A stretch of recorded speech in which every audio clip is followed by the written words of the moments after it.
Steve Harvey expected an easy win and walked into a trap.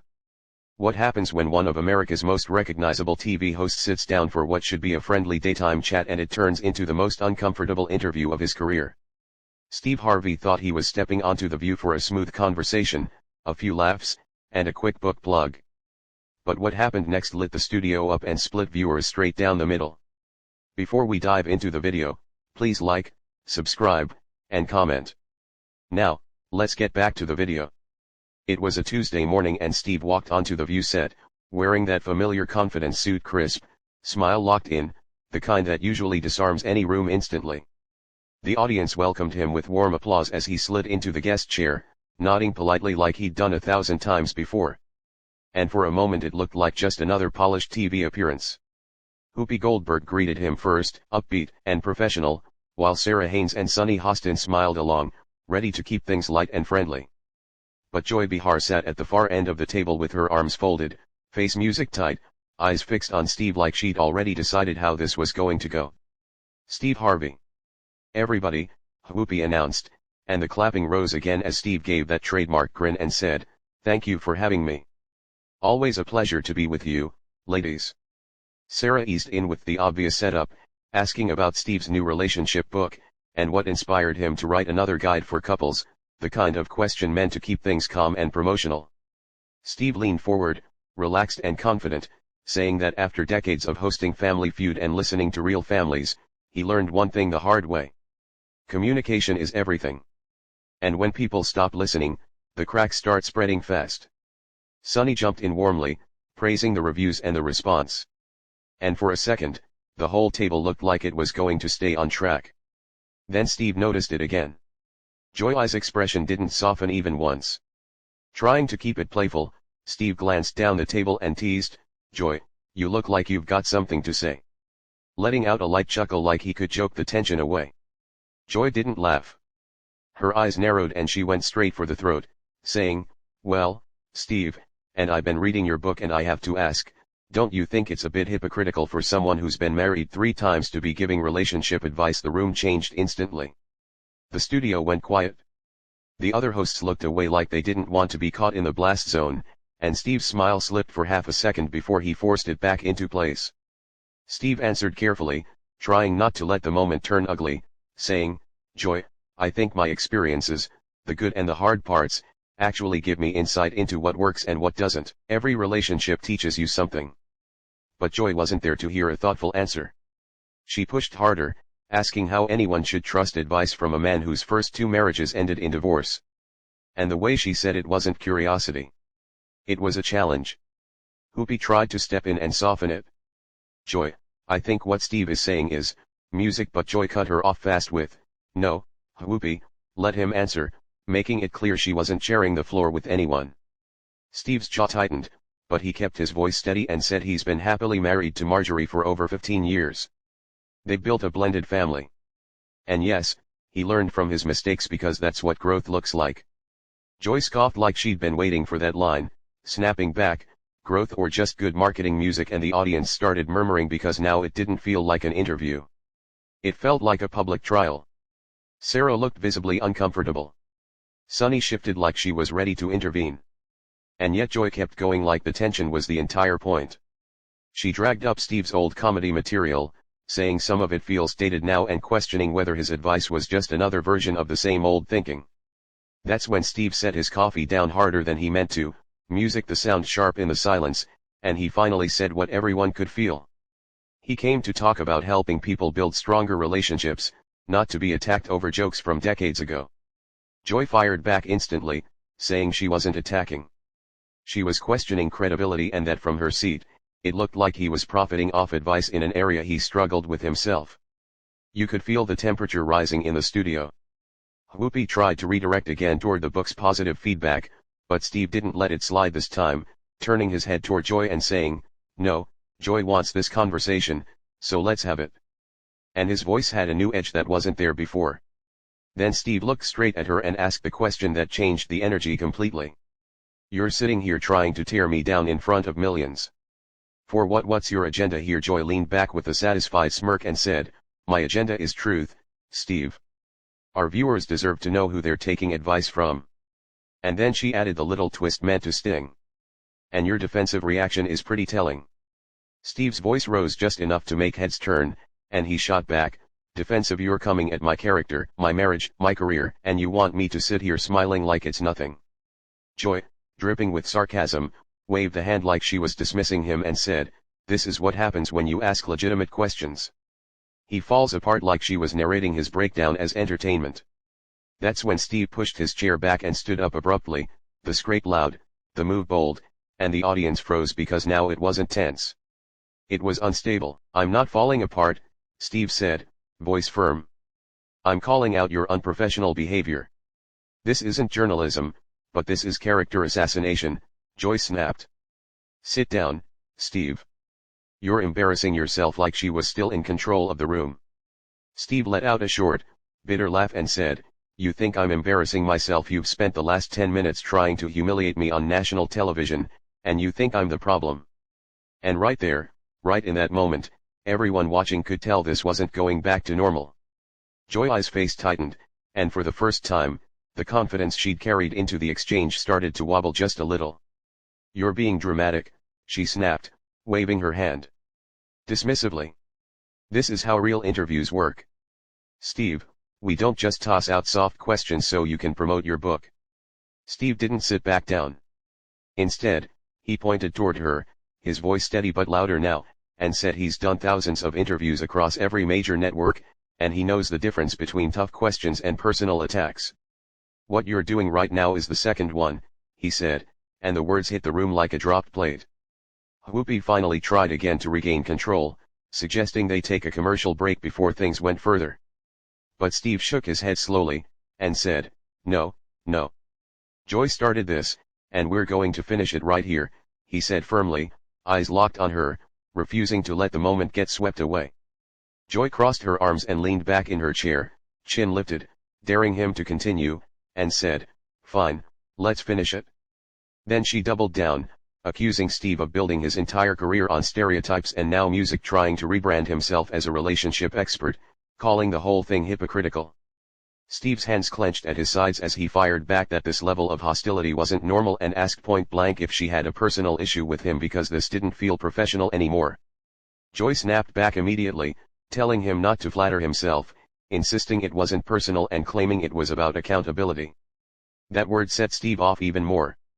My past, he said, his voice music cracking with disbelief.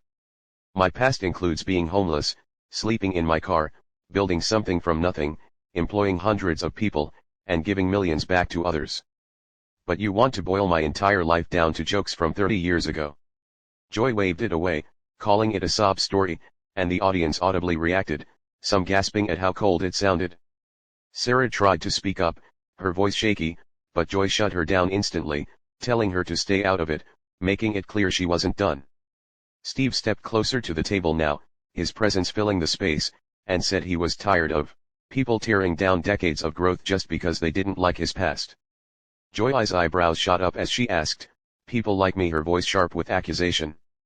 And that's when Steve dropped the line that made the entire studio gasp. People who are so unhappy, they need to tear others down to feel important, he said bluntly, accusing her of using humiliation as entertainment.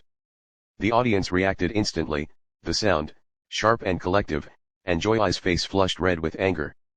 How dare you, she shouted, saying he knew nothing about her life. Steve shot back that happy people don't ambush guests, secure people don't turn interviews into circus acts, and real professionals don't let personal feelings hijack the show. Joy slammed her hand on the table, accusing Steve of acting like a child throwing a tantrum, but Steve roared back that he was standing because he refused to be disrespected anymore. Whoopi begged everyone to slow down and breathe, but Steve turned to her and said he appreciated her. Yet, he needed to say this out loud. He accused Joy of planning the ambush from the moment he walked in, saying this was never about honest questions, but about tearing him down on live television. Joy denied it, calling him paranoid and insisting she simply challenged his credibility. But Steve laughed bitterly and asked what her credibility was. What families have you helped? What lives have you improved? He demanded, saying, all she does is sit behind a desk tearing people apart for applause. I am a journalist, Joy shouted, her voice cracking. That's when Steve exploded, telling her she's not a journalist. She's a talk show host with an attitude. And real journalists challenge people with respect, not hostility. The studio was pure chaos now, audience members whispering, phones coming out. Co-hosts frozen in shock as the argument spiraled.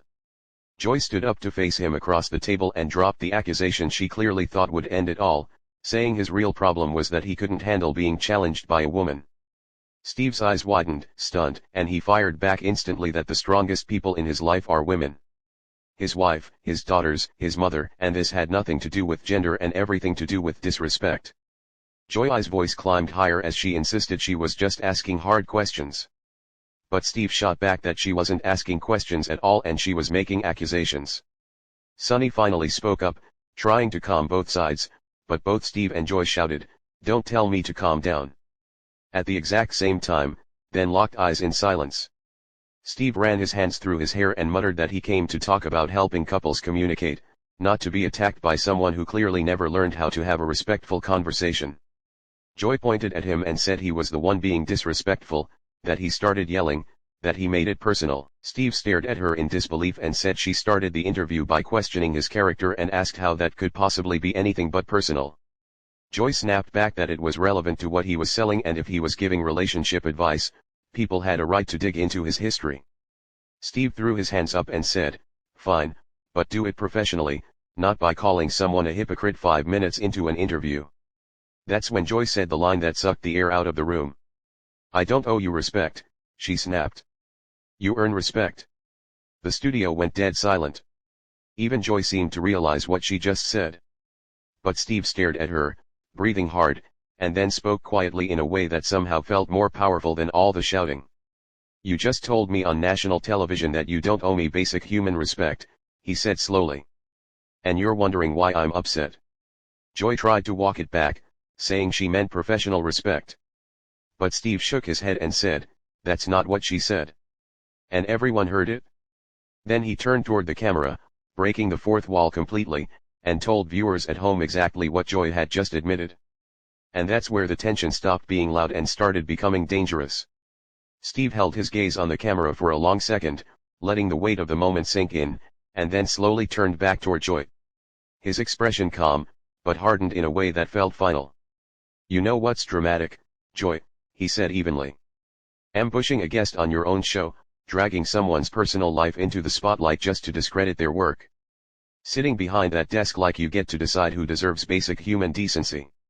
Joy's hands were shaking now, her voice losing some of its sharp edge as she snapped back that this was her job and that she was holding him accountable. Steve let out a cold laugh and said he'd been in this business for over 30 years and he knows exactly what professional interviews look like and this wasn't one of them. Whoopi made one last attempt to reset the situation, gently suggesting they start over, but Steve raised his hand and stopped her mid-sentence. He said he respected Whoopi, Sarah, and Sonny, calling them professionals, but made it clear he would not sit there and be disrespected by someone who thinks tearing people down makes good television. Joy shot to her feet again, face flushed, shouting that nobody was tearing him down and accusing him of being overly sensitive. Steve snapped back instantly, asking if she was even listening to herself, pointing out that she'd spent nearly half an hour attacking his marriages, his past, his career, and his character. Joy screamed that she asked legitimate questions, but Steve cut her off, laying it out plainly so even the audience could follow it. He explained the difference between a real question and an accusation, saying, "A real question invites conversation, while what she did was designed to embarrass." For the first time, Joy hesitated, her mouth opening and closing, as if she wanted to interrupt, but couldn't find the words. Steve didn't let the silence go to waste. He continued music saying, "Accountability doesn't mean punishing someone for growing, learning, or surviving a past that wasn't perfect, and that everyone watching had a past they wouldn't want dragged out on live television." The audience sat frozen, hanging on every word, and even the crew behind the cameras looked locked in place. Steve turned toward the other co-hosts and apologized to them and to the viewers, saying he came in good faith to talk about helping people build better relationships and never expected to be ambushed like this. Joy shouted that he didn't need to apologize for her, but Steve snapped back that he wasn't apologizing for her. He was apologizing to everyone else who had to witness her behavior. Then Steve said something that visibly rattled her. He told her real accountability looks like admitting when you're wrong, treating people with respect even when you disagree and asking tough questions without turning them into personal attacks.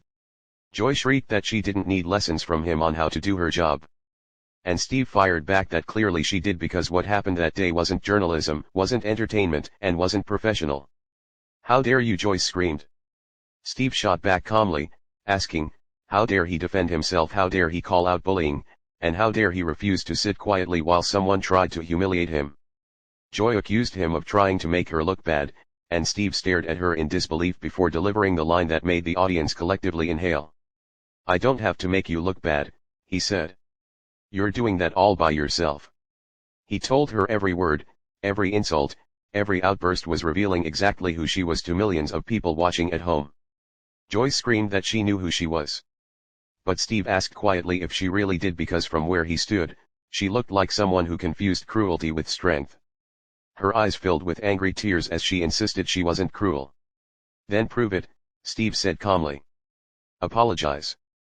The room went completely silent, every eye locked on Joy as the moment stretched on. For a brief second, it looked like she might actually do it, like she might back down. Instead, she crossed her arms and said flatly, "I have nothing to apologize for." Steve nodded slowly, as if the last piece of the puzzle had finally music clicked into place. "And there it is," he said, his voice steady. "A person who believes basic human respect is optional, that being right matters more than being decent." Joy screamed at him to get out, her voice cracking with rage. Steve smiled, not warmly, not kindly, but calmly, and said, "Gladly." As he turned to leave, he stopped one last time and told her she'd spent the entire interview trying to tear him down, but all she'd done was show the world exactly who she was. Joy shouted that she didn't want his pity. But Steve turned back and said quietly that it wasn't pity, it was compassion. He said, "Anyone who needs to hurt others to feel powerful is someone who's hurting inside." And he genuinely hoped she found peace. With that, Steve Harvey walked off the set, leaving behind stunned co-hosts, a silent audience, and Joy Behar standing alone at the table, trembling with rage and humiliation. The cameras kept rolling, capturing the aftermath. As the silence grew heavier by the second, and it became painfully clear this wasn't just another heated interview gone wrong. It was a public unraveling that exposed something far uglier than disagreement. Joy stood there, chest heaving, realizing too late that in trying to destroy her guest, she may have permanently damaged her own image instead. And that's the moment viewers would argue about long after the episode ended. Not about who won the argument, but about whether respect still exists in daytime television at